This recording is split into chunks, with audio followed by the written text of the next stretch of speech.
நம்முடைய நெறியாளர் அபிநயா நம்மோடு இணைந்திருக்கிறார். அபிநயா, இந்த ஹரியானாவை பொறுத்த வரைக்கும் எஸ்சி தொகுதிகள் ரொம்ப ஒரு மேஜர் ஃபேக்டரா இருந்திருக்கிறதா? அது இந்த முறை செய்திருக்கக்கூடிய மாற்றங்கள் என்னென்ன அபிநயா?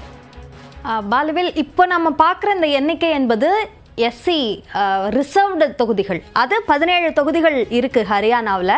அங்கே காங்கிரஸ் வந்து 9 தொகுதிகளில் முன்னிலை வகிக்கிறாங்க. இது முந்தைய தேர்தலை விட 2 இடங்கள் கூடுதலாக இருக்குது. அதே மாதிரி பாஜக 8 இடங்களில் முன்னிலை வகிக்கிறாங்க. அவங்களும் முந்தைய தேர்தலை விட 3 இடங்கள் இங்கே கூடுதலாக முன்னிலை வைக்கக்கூடிய ஒரு நிலை இருக்குது. சரி, இந்த வாக்குகள் எங்கேருந்து வந்திருக்கு அப்படின்னு பார்க்கும்போது ஜேஜேபி கிட்டேருந்து தான் பாஜகவுக்கும் வந்திருக்கு, அதே மாதிரி காங்கிரஸுக்கும் வந்திருக்கு. அதே மாதிரி மற்றவர்கள் அங்க வந்து வெற்றி பெற்றிருக்காங்க கடந்த தேர்தலில். அந்த வாக்குகளும் இந்த 2 கட்சிகளுக்கும் பிரிஞ்சிருக்கு அப்படின்றத பார்க்க முடியுது. அதனால இந்த 2 தேசிய கட்சிகளுமே அங்கே எஸ்சி ரிசர்வ்டு தொகுதிகளில் கெயின் பண்ணியிருக்காங்க. அதிகமாக கெயின் பண்ணதுன்னு பார்த்தா பாஜக, குறைவாக கெயின் பண்ணதுன்னு பார்த்தா காங்கிரஸ். இது வந்து எஸ்சி ரிசர்வ். இது இல்லாமல் வெற்றியை தீர்மானிக்கக்கூடியவர்களாக தலித்துகள் இருக்கக்கூடிய தொகுதிகள் என்ற அந்த தொகுதிகள் அப்படின்னு நம்ம எடுத்துக்கிட்டோம் அப்படின்னா அது மொத்தமாக 14 தொகுதிகள் இருக்குது. அங்கே பாஜக 7 தொகுதிகளில் முன்னிலை வைக்கிறாங்க, காங்கிரஸ் 7 தொகுதிகளில் முன்னிலை வைக்கிறாங்க. ரெண்டும் சமமாக இருக்கிறத பார்க்க முடியுது. இங்கேயும் காங்கிரஸ் கூடுதலாக இந்த தொகுதிகளை எடுத்துக்கிட்டோம்னா காங்கிரஸ் கூடுதலாக கெயின் பண்ணியிருக்காங்க, 2 தொகுதிகள் கூடுதல். அதே மாதிரி பாஜக ஒரு இடம் வந்து கூடுதலாக இருக்குது. ஜேஜேபி கிட்டேருந்து தான் இந்த இடங்களும் போயிருக்கு. மற்றவர்கள் அவங்க பெற்ற வெற்றி என்பதும் போயிருக்கு. இந்த ஜேஜேபி, இண்டிபெண்டன்ஸ் இவங்க பெற்ற அந்த இடங்கள் என்பது 2 தேசிய கட்சிகளுக்கும் பிரிஞ்சு போயிருக்கு அப்படின்றத புரிஞ்சுக்க முடியுது. பாலவேல், விவரங்களுக்கு தொடர்ந்து மூடி நிகரார் திரு சந்திரசேகர், மூத்த பத்திரிகையாளர். சார், 2 மாநிலங்களினுடைய முடிவுகள் எப்படி பார்க்குறீங்க? காலையில் இருந்த நிலவரம் தற்போது கிட்டத்தட்ட ஒரு 40% வாக்குகளை தாண்டி வாக்கு எண்ணிக்கை போயிருக்கு. உங்களுடைய பார்வை? இதுல வந்து உங்களுக்கு ஹரியானால ஒரு எதிர்பார்க்காத முடிவுகளாக தான் இருக்கு. அதில் நிச்சயமாக இந்தியா கூட்டணிக்கு, அது காங்கிரஸ் கட்சிக்கு இது ஒரு பெரிய பின்னடைவு. ராகுல் காந்தி அவர்களுக்கும் இது ஒரு சரிவு என்று தான் சொல்லலாம். ஏனென்றால் அவர்கள் 2 முறையாக ஆட்சியில் இருந்தும் அவர்களை, அந்த பிஜேபி கட்சியை அங்க உங்களுக்கு ஆட்சியிலிருந்து இறக்க முடியல என்றால் அது காங்கிரஸ் கட்சியின் வியூகத்துல ஏதோ ஒரு தவறு நடந்ததாக தெரிகிறது. இவர்கள் அதுல ஒரு விஷயம் என்னன்னா, இவர்கள்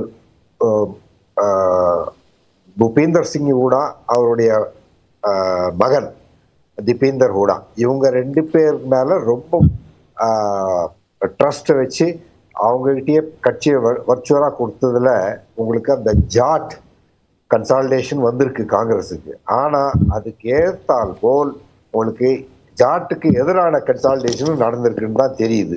மற்ற அதர் ஓபிசி, மற்ற பின்தங்கிய இனத்தவர்களும் மற்றும் ஷெட்யூல் காஸ்ட் ஓட்டு கொஞ்சம் சிதறி இருக்கிறது.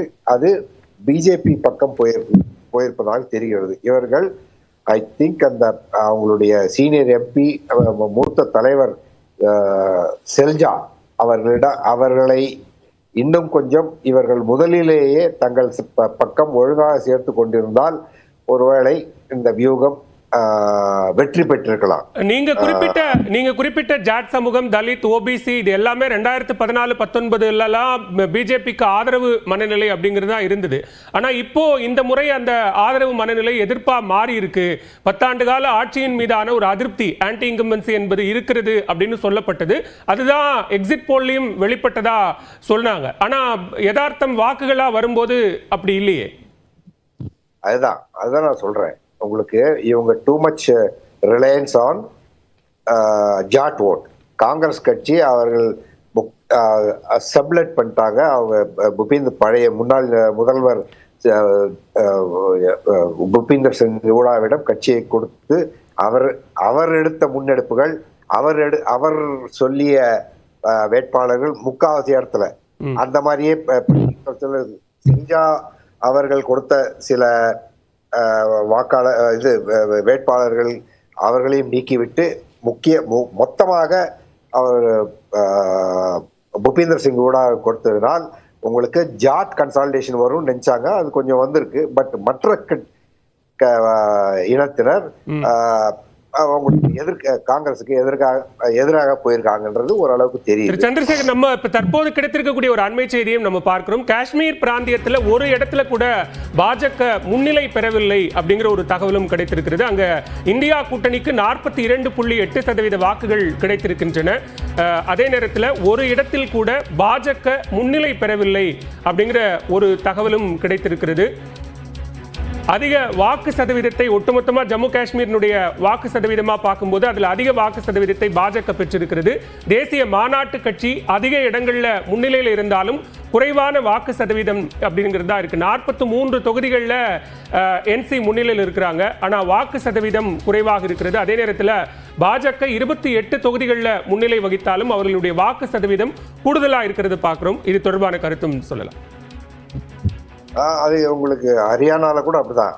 ஒரு 40% மேல காங்கிரஸ் அதிகமான வாக்கு சதவீதத்தை பெற்றிருந்தாலும் சீட் எண்ணிக்கையில் பாஜக அதிகமாக பெற்றுள்ளது. அதே போலதான் இப்பொழுது உங்களுக்கு காஷ்மீரிலும் ஓரளவுக்கு அது தெரிகிறது. இதுல என்னன்னா, உங்களுக்கு காங்கிரஸ் காஷ்மீர்ல பாஜக நன்றாக பர்ஃபார்ம் செய்வார்கள் என்று எதிர்பார்க்கப்பட்ட இடம் ஜம்மு ரீஜன். அங்க அவங்க அவ்வளோ பெரிய பர்ஃபார்மன்ஸ் கொடுத்த மாதிரி தெரியல. அதனால்தான் உங்களுக்கு பிஜேபி நேஷனல் கான்ஃபரன்ஸ் மற்றும் காங்கிரஸ் அவர்களுடைய எண்ணிக்கை அதிகமாக உள்ளது. இல்லை என்றால் பாஜக இந்த 5 நாமினேட்டட் எம்எல்ஏஸ் அவர்களை வைத்து கொண்டும் சில இண்டிபெண்டன்ட் எம்எல்ஏஸ், அப்புறம் சிறு கட்சிகள், ரீஜனல் பார்ட்டிஸ்னு காஷ்மீர்ல புதுசாக வந்திருக்க கட்சிகள், அதையெல்லாம் வைத்துக்கொண்டு அவர்கள் ஆட்சியை பிடிப்பார்கள் என்று நினைத்தார்கள். அந்த வியூகம்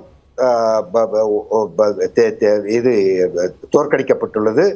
ஏனென்றால் அவர்கள் நம்பியிருந்த அந்த என்ஜினியர் ரஷீத் மற்றும் சஜாத் கனி லோன், இந்த அவருடைய மாநில கட்சிகள் பாஜக எதிர்பார்த்த அளவுக்கு அவர்கள் வெற்றி பெற முடியவில்லை. மற்றும் பாஜக ஜம்மு ரீஜன்ல அவங்க ரொம்ப ஸ்ட்ராங். அங்கேயே உங்களுக்கு 43 சீட்ல 25 சீட் தான் வந்திருக்காங்கன்னா, நிச்சயமாக அவர் பாராளுமன்ற தேர்தலில் பெற்ற அந்த வெற்றி கூட அவங்க இங்க பெறல. அதனால உங்களுக்கு ஜம்மு அண்ட் காஷ்மீர்ல இது ஒரு பாஜகவோட ஸ்ட்ராட்டஜிக்கு ஒரு பெரிய அடி. இங்க ஓரளவுக்கு இது உங்களுக்கு இந்த ஹரியானா மற்றும் ஜம்மு அண்ட் காஷ்மீர்ல கொஞ்சம் பேலன்ஸ் ஆயிருக்கு. இங்க கிடைக்க வேண்டிய வெற்றி அங்க கிடைச்சிருக்கு, அங்க கிடைக்க வேண்டிய வெற்றி இங்க கிடைச்சிருக்கு. இந்த மாதிரிதான் சொல்லலாம் மொழிய. ஆனா ஓவராலா பார்த்தா உங்களுக்கு நான் ஓரளவுக்கு அந்த பாஜக உங்க காட்சியில முன்னாடி சொன்னார் அவர் முருகானந்தம், அது எப்படின்னா உங்களுக்கு இந்தியா கூட்டணிக்கு ஹரியானால கிடைத்த அந்த தோல்வி நிச்சயமாக ஒரு சைக்கலாஜிக்கல் இம்பாக்ட், ஒரு அவங்கள அந்த மொமெண்டம், அப்போசிஷனுக்கு ஒரு மொமெண்டம் இருந்தது பார்லிமெண்ட் எலெக்ஷனுக்கு அப்புறம். சரி, மோடி என்ற பிம்பம் உடைக்கப்பட்டுள்ளது, அதனால் இனிமேல் ஒருவேளை எதிர்கட்சிகள் உயிர்த்து எழலாம் என்று இருந்த நிலைமையில் அவர்கள் பாஜக ஹரியானாவில் வெற்றி பெற்றது. அவர்களுக்கு ஒரு பெரிய ஒரு என்கரேஜ்மெண்ட், உத்வேகம் கிடைக்கும். ஆனாலும் இந்த தேர்தலில் இருக்கும் இந்த முடிவுகளை வைத்துக்கொண்டு நாம் மகாராஷ்டிராவையோ ஜார்க்கண்டையோ முடிவு செய்துவிட முடியாது. ஏனென்றால் அந்த நீங்க உளவியல் தாக்கம் அப்படிங்கிறீங்க. முருகானந்தம் அதை நேரடியா ராகுல் காந்தியை டார்கெட் பண்ணியே குற்றம் சாட்டுறாரு. அவருடைய அந்த ஃபேஸ் அப்படிங்கறதையே டார்கெட் பண்ணி தோல்விக்கு அதுவும் ஒரு காரணம் அப்படின்லாம் சொல்றாரு. ஏற்படுத்தி ஆட்சிக்கு வந்த இடம் அது மகாராஷ்டிரா. அதனால ஹரியானாவுடைய ரிசல்ட் மகாராஷ்டிராக்கு எக்ஸ்ட்ராபோலேட் பண்ண முடியாது. அது நிச்சயமாக நான் சொல்ல முடியும். மிக்க நன்றி திரு சந்திரசேகர். இணைப்பில் வந்து தேர்தல் முடிவுகள் தொடர்பான கருத்துக்களை எங்களோடு பகிர்ந்து கொண்டமைக்கு நன்றி. ஜம்மு காஷ்மீர் மற்றும் ஹரியானாவினுடைய தொடர் முன்னணி நிலவரங்களை பார்த்துக் கொண்டிருக்கிறோம். ஜம்மு காஷ்மீரில் இந்தியா கூட்டணி ஆட்சி அமைக்கக்கூடிய ஒரு சூழலும், ஹரியானாவில் பாஜக 3வது முறையாக நயாப் சிங் சைனி தலைமையிலான ஆட்சி அமைக்கக்கூடிய சூழலும் இருக்கக்கூடிய நிலையில் இன்று மாலை 6 மணிக்கு கட்சி அலுவலகத்தில் பிரதமர் நரேந்திர மோடி தொண்டர்களை சந்திப்பதாக அறிவித்திருக்கிறார்.